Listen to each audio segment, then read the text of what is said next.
অনেকেই জানতে চেয়েছো যে মেয়ে ওখানে কি করে, পড়াশোনা করে না চাকরি করে।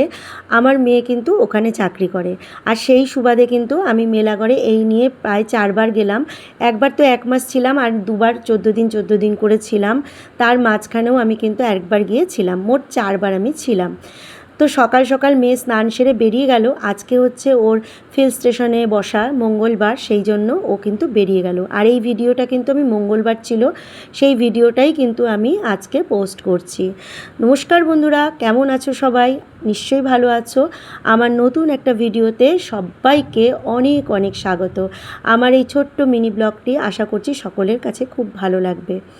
তো সকাল সকাল রান্না বসিয়ে দিয়েছি। আর আগের ভিডিওতে তো আমি মাছের নাম বলতে পারিনি, এটা হচ্ছে পাবদা মাছ। পাবদা মাছ খেতে না আমার খুব একটা ভালো লাগে না, আমার বর বা মেয়ের কাছে কিন্তু খুব প্রিয়। আর ওদেরকে যেভাবেই রান্না করে দিই না কেন ওরা খুব ভালো খায়। আর এদিকে মুগ ডাল করেছিলাম ঝিঙা দিয়ে মুগ ডাল খেতে কিন্তু আমার খুব ভালো লাগে। তোমাদের কাদের কাদের ভালো লাগে অবশ্যই জানিও। আমি কিন্তু বেশ পছন্দ করি। আর এর সাথে যদি একটুখানি ডিম বা আলু সেদ্ধ মাখা হয় আমার খুব ভালো লাগে। তো যাই হোক, আমি কিন্তু ডিমও করিনি আর আলু সেদ্ধ মাখাও করিনি, মাছ করছি। আর আমাদের না এখানে বেশি বাসন নেই, রান্না করারও খুব বেশি কিছু জিনিসপত্র নেই, সেই জন্য আমরা খুব পদ করি না। আর আসলে কি বলো তো, আমি বেশি পদ করিও না, কারণ আমার মেয়ে আর বর বলে বেশি পদ করলে খেতে পারি না, মানে ঠিক আরাম করে খাওয়াটা হয় না। আর মেয়ে আমার খুব সাদামাটা রান্না খেতেই পছন্দ করে ছোটোবেলা থেকে। তো বেগুন দিয়ে এই মাছটাকে একদমই আমি পাতলা করে করব।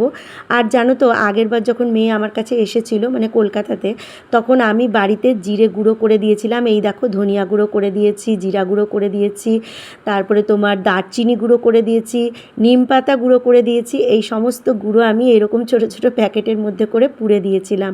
হ্যাঁ, ওর বাবাও কিন্তু আমার সাথে হেল্প করেছে। আর এই যে নুন হলুদ দিয়ে দিলাম, একদমই পাতলা ঝোল করব টমেটো দিয়ে।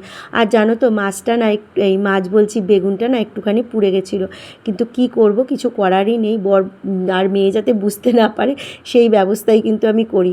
তো মাছটাকে একটু ভেবেছিলাম যে শুকনো করব, সেটাকে না করে আমি ঝোল করে ফেলছি। বেগুনটা একটু একটু পুড়ে গেছিলো, তাই যাই হোক একটু পাতলা ঝোল করে ফেললাম। টমেটো দিয়ে দিলাম, টমেটোটা ভুলে গেছিলাম তাই টমেটোটা দিয়ে নিলাম, ব্যাস। আর ডাল করেছিলাম, এই দিয়েই কিন্তু মেয়ে খেয়ে বেরিয়ে গেল। আর ও বলছিল যে টিফিন বাটিতে করে আমাকে একটু ভাত দিয়ে দিও। ও আর কিন্তু আমি ভুলে গেছি, কাঁকরোল ভাজা করেছিলাম ডালের সাথে। আর ঘরে ছিল একটু ফল, সেটা বেশ ওই আনারস, আমার ত্রিপুরার আনারস খেতে কিন্তু খুব ভালো লেগেছে, খুবই মিষ্টি আর হলুদ একদম, ভেতরটা খুবই সুস্বাদু। তো একটা আনারস কেটেছিলাম, সেই আনারসেরই কিছুটা দিয়ে দিলাম। আর সাথে ভাবছি কী দেবো, আপেল ছিল, আপেল কেটে দিয়ে দিলাম। এই মেয়েকে টিফিন বক্সে দিয়ে দিলাম, ব্যাস। ও এটাই গুছিয়ে নিয়ে চলে যাবে হচ্ছে টিফিনে, কারণ বাড়ি আসবে না, যতই কাছে থাকুক না কেন, ওটা ওর অফিস, বাড়িতে আসাটা একদমই ভালো নয়।